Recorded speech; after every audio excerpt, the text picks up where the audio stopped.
வணக்கம். செல்வகுமாரின் நீண்டகால வானிலை ஆய்வறிக்கை 2026 ஏப்ரல் 10 வெள்ளிக்கிழமை அதிகாலை நிலவர நீண்டகால ஆய்வறிக்கை. அதிகாரப்பூர்வ வானிலை அறிக்கைக்கும் இந்திய வானிலை ஆராய்ச்சித்துறை அறிக்கையை பார்க்கவும்.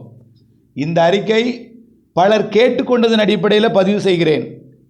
அதாவது நேற்றைக்கு ஒரு இந்திய வானிலை ஆய்வு நிறுவனத்தில் அங்கீகாரம் பெற்ற டெல்லியை தலைமையிடமாக கொண்டு செயல்படக்கூடிய ஒரு வானிலை நிறுவனம் பருவமழை பற்றாக்குறையாகத்தான் இருக்கும், கூடுதல் மழை பெய்வதற்கான வாய்ப்பு 0 என்றும், அதாவது அதிகப்படியான மழை பொழிவதற்கு வாய்ப்பு 0 என்றும் இல்லை என்றும் தெரிவித்திருந்தது நாம் நேற்றைக்கு பார்த்தோம். அதற்கு பிறகு உங்களிடம் வந்திருந்த கேள்வி குழம்பி போய் அறிக்கையை கொடுங்கள், விரிவான அறிக்கையை கொடுங்கள், எங்களுக்கு வேண்டும் வேண்டும் வேண்டும் என்று நேற்றைக்கெல்லாம் அவ்வளோ கைபேசி அழைப்பு. நான் இதை போய் சொல்ல வேண்டாம், பார்த்துக்குங்க, ஏற்கனவே கொடுத்த அறிக்கையை கொடுத்துருக்கேன் அப்படின்னு பார்த்தாலும் நீங்கள் விட மாட்டீங்க. நான் ஒன்று சொல்கிறேன், சில ஆதாரங்களை உங்களுக்கு வைக்கிறேன், அதை வச்சாவது புரிஞ்சுக்குங்க. இது அனைவருக்குமான அறிக்கை கிடையாது. அதிகாரப்பூர்வ வானிலை அறிக்கைக்கு இந்திய வானிலை ஆராய்ச்சித்துறை அறிக்கையை பார்க்கவும், அதை போய் பார்த்துக்குங்க.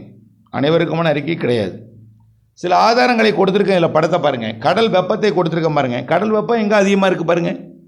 பசிபிக் பெருங்கடலை விட வங்கக்கடலும் அரபிக்கடலும் அதிக வெப்பம். இப்போது நேற்றைக்கு சில நாட்களுக்கு முன்பு அரபிக்கடல் பக்கம் 31 டிகிரி ஆனிச்சு.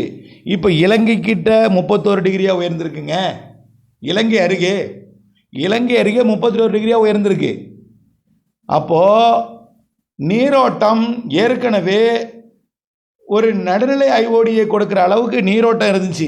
ஆனால் இன்றைக்கு தேதியில் பார்த்தீங்கன்னா வங்கக்கடலுக்கு தெற்கே இருக்கக்கூடிய நிலநடுக்கோட்டு இந்திய பெருங்கடல் பக்கம் நீரோட்டம் வலுவடைஞ்சிருக்கு.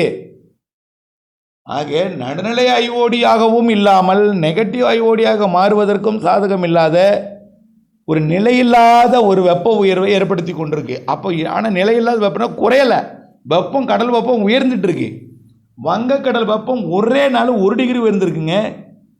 30 டிகிரியாக இருந்தது 31 டிகிரியாக இருக்குது. இலங்கையை ஒட்டி 29 தான் இருந்துச்சு. தமிழ்நாடை ஒட்டி 30 ஆகிட்டு. ஆந்திரா ஒட்டி 28 தான் இருந்துச்சு, 29 ஆகிட்டு. ஒடிசா கிட்ட 27 தான் இருந்துச்சு, 28 ஆகிட்டு. 27க்கு மேலே தான் ஒட்டுமொத்த வங்கக்கடலுமே. அரபிக்கடலை பார்த்தீங்கன்னா குஜராத் கடலோரமே 28 ஆகிட்டு. குஜராத் கடலோரமே, மகாராஷ்டிரா கடலோரம் 29, கர்நாடகா கேரளா 30, கேரளா சில இடத்துல 31 டிகிரியாக இருக்குது. இதை விட பசிபிக் பெருங்கடல் குறைவாகத்தான் வெப்பம் இருக்குது, 30 தான். எங்கேயாவது 31 இருக்குது, பசிபிக் பெருங்கடல் 30 தான் இருக்குது.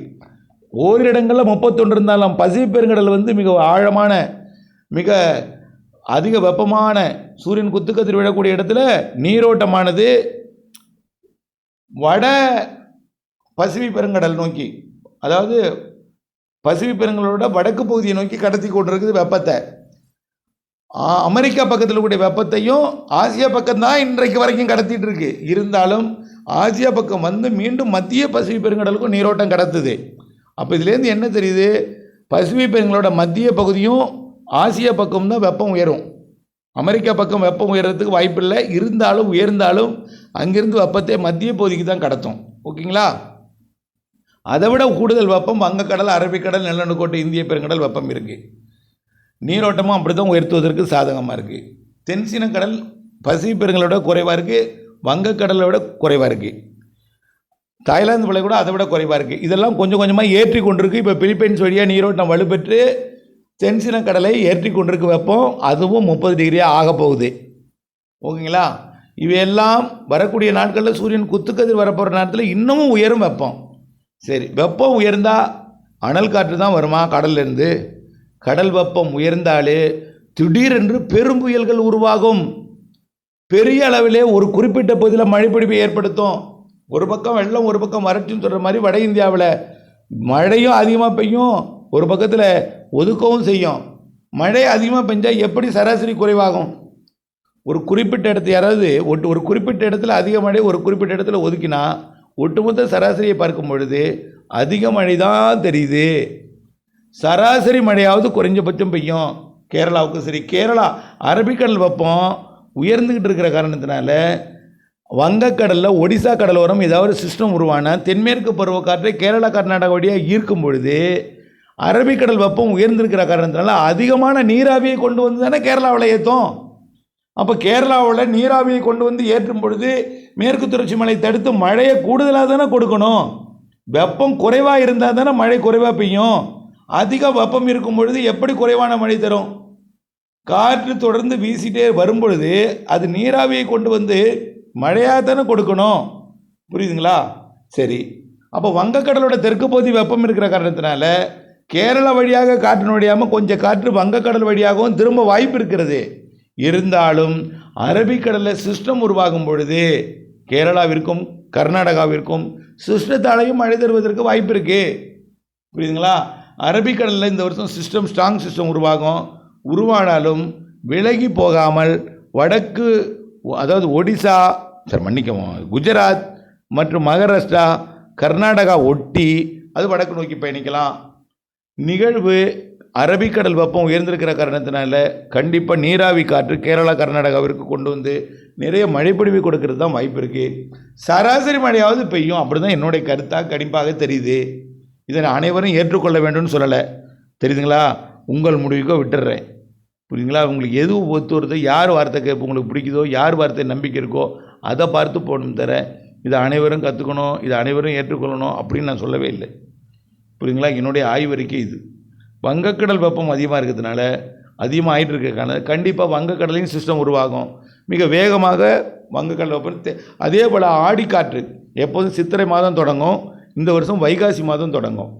அதாவது தெற்கு காற்று, ஆடிக்காற்று, வைகாசி காற்று எப்போதுமே ஆடிக்காற்று ஆடி மாதம் தான் அடிக்கும். வைகாசி காற்று டெல்டா மாவட்டங்களின் தெற்கு பகுதி வழியாக ராமநாதபுரம் மாவட்டம் வழியாக அப்படியே வடகடலோரத்தை ஒட்டி வடக்கு நோக்கி படிக்கக்கூடிய காற்று இந்த மாதம் வைகாசியில் தான் இருக்கும். சித்திரை 20 தேதிக்கு மேலே தான் அது வாய்ப்பு இருக்குது. இந்த மாத இறுதியில் உருவாகும்னு சொல்ல முடியும். அந்த சிஸ்டம் வடக்கு போன பிறகு தான் அந்த காற்று திரும்பும். ஆகையினால இந்த மாத இறுதிக்கு பிறகு, அதாவது சித்திரை மாதம் 15 தேதிக்கு பிறகு தான் அந்த காற்று திரும்ப தொடங்கும். பெரும்பாலும் வைகாசியிலிருந்து தான் அந்த வைகாசி காற்று வலுப்பெறும். சில ஆண்டுகள் சித்திரையிலே தொடங்கியிருக்கு, இந்த வருஷம் வைகாசிலும் தொடங்கினால் வலுவான காற்று இருக்குமா? வலுவான காற்றை பொறுத்த வரைக்கும் நிகழ்வு சாதகமாக தென்மேற்கு பருவக்காற்றும் தென்மேற்கு பருவமழையும் சாதகமாக கேரளா கர்நாடகாவுக்கு இருக்கும், வட மாநிலங்களுக்கு இருக்கும் என்பதனால தமிழ்நாட்டிற்கும் வெப்பசலன இடிமழை பொழிவிற்கு சாதகம் இருக்குது. காரணம் என்னென்னா, தமிழ்நாட்டின் கரையை ஒட்டி வெப்பம் உயர்ந்திருக்கிற காரணத்தினால நிகழ்வு காற்று சுழற்சிகள் தென்மேற்கு பருவமழை காலத்திலேயே தமிழ்நாட்டை ஒட்டி காற்று சுழற்சிகள் அந்த இணைப்பு சுழற்சிகள் அமைவதற்கு வாய்ப்பு இருக்கிற காரணத்தினால தென்மேற்கு பருவமழை காலத்தில் தமிழ்நாட்டிலேயே வெப்பச்சலன மழை பொழிவதற்கு வாய்ப்பு இருக்குது. பொதுவாக கடல் வெப்பம் குறைஞ்சாதான் பிரச்சனை. கடல் வெப்பம் அதிகமாக இருந்தால் வங்கக்கடல், இந்திய பெருங்கடல் நாம் எல்னினோவா லானினோவா என்று கூட பார்க்க கூட தேவையில்லை. அப்படியே அங்கே இருந்து நிகழ்வுகள் உருவாகி அதாவது இந்த வருஷம் பாருங்கள், பசிபிக் பெருங்கடலில் தொலைவில் இருந்து நிகழ்வு உருவாகி சூப்பர் புயல்லாம் இந்த வருஷம் சீனாவையும் தைவானையும் வியட்நாம், கம்போடியா, லாவோஸையும் பிலிப்பைன்ஸையும் சூப்பர் புயல்கள் தாக்கும். அந்தளவுக்கு வெப்பம் அதிகமாக இருக்குது. கொஞ்சம் தொலைவிலேயே அதிக வெப்பம் இருக்கிற காரணத்தினால நிகழ்வுகள் ஸ்ட்ராங்காக உருவாகி வரும். அப்போ ஸ்ட்ராங்காக உருவாகி வரும்பொழுது பிற்காலத்தில் செப்டம்பரில் நேரடியாக செப்டம்பர் மாதம் வங்கக்கடலுக்கு நிகழ்வு வரும். இப்போ அக்டோபர், நவம்பர், டிசம்பர்லாம் நேரடியாக வங்கக்கடலுக்கு தென்சின கடற்பகுதி வழியாக நிகழ்வுகள் அடுத்தடுத்து வருவதற்கு சாதகம் இருக்குது. ஆகவே எந்தவித தென்மேற்கு பருவமழையில் பற்றாக்குறை என்பதற்கு வாய்ப்பு தெரியல. வடகிழக்கு பருவமழை கண்டிப்பாக பற்றாக்குறையே வாய்ப்பு இல்லை. வடகிழக்கு பருவமழை சராசரி கூடுதல் சொல்லுவாங்க. சார் போன வருஷம் சொன்னீங்க சார் எங்களுக்கு மழை பெய்யலை சார் அப்படி சொல்லுவீங்க. ஒட்டுமொத்தமாக பார்க்கும்பொழுது சிஸ்டம் ஸ்ட்ராங்காகி பேரழிவை தந்தது இலங்கைக்கு. அந்த இலங்கை நிகழ்வு தமிழ்நாட்டுக்கு வந்திருந்தால் பெரிய அழிவை தமிழ்நாட்டுக்கு கொடுத்துருக்கோம். அதையும் நாம் சொல்லியிருந்தோம், நல்லா புரிஞ்சுக்குங்க. புரியுதுங்களா? அப்போ சில செட்டிங் மாறினதுனால உயரழுத்தம், தாழ்வழுத்தம், சில குறைந்த அழுத்தம், காற்றை திசை மாற்றிய காரணத்தினால மழைப்பொழிவு அப்போது இடம் மாறியது என்பதையும் நான் ஏற்கனவே சொல்லியிருக்கிறேன். இணைந்தே இருங்கள் அப்டேட்ஸுடன். அதிகாரப்பூர்வ வானிலை அறிக்கைக்கும் இந்திய வானிலை ஆராய்ச்சித்துறை அறிக்கையை பார்க்கப்போம். புரிதல் இல்லாமை காரணமாக என்னை வசைபாடுவதை தயவு செய்து நிறுத்தி கொள்ளுங்கள்.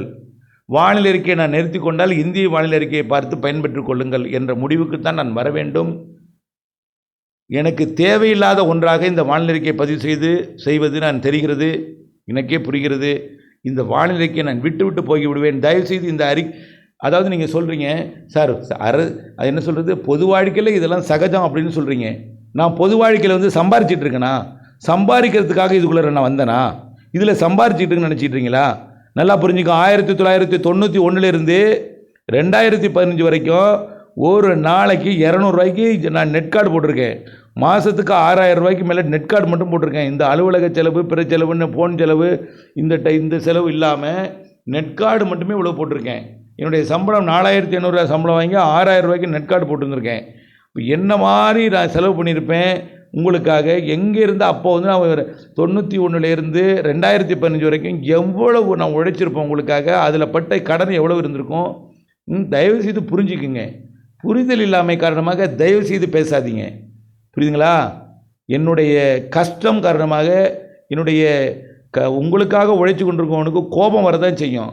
நான் வந்து பொது வாழ்க்கை சிறன சம்பாதிக்க வந்திருந்தேன்னா நீங்கள் எவ்வளோ திட்டினாலும் ரோசம் இல்லாமல் உட்காந்துருக்கலாம். நான் அப்படி வந்து ரோசம் இல்லாமல் உட்கார முடியாது.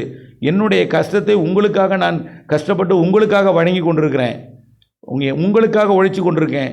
அப்போ என்னை வந்து புரிதல்கள் காரணமாக ஒட்டஞ்சத்திரத்திலிருந்தோம், பன்ருட்டிலோட கன்றாக்கோட்டையில் இருந்தோம், இன்னும் பல பகுதியில் இருந்தோம், திருத்துறைப்பூண்டிலிருந்து பன்னாள் கிழக்கில் இருந்து, கடிநல்வேலி எல்லையிலிருந்து, அதே போல் ஒத்தக்கால் மண்டபத்திலிருந்து, இப்படி அங்கிருந்து ஆங்காங்கே இருந்து இப்படி என்னை வந்து வசைப்பாடுறது வந்து கண்டிப்பாக என்னுடைய மனதளவில் நான் பாதிக்கப்படைஞ்சிருக்கிறேன். இந்திய வானிலை அறிக்கையை பாருங்கன்னு சொல்லி விட்டுட்டு போயிடுவேன். எனக்கு தேவையில்லாத ஒன்றாகத்தான் இதுக்கு தெரிகிறது. பல்வேறு பிரச்சனைகளுக்கு இடையே தான் உங்களுக்கு வழங்கிட்டு இருக்கேன். என்னை அறிந்தவர்கள், என்னை சுற்றி இருப்பவர்களுக்கு இதெல்லாம் எனக்கு தெரியும். இதற்கு மேலே இதில் சொல்லி விளக்க முடியாது.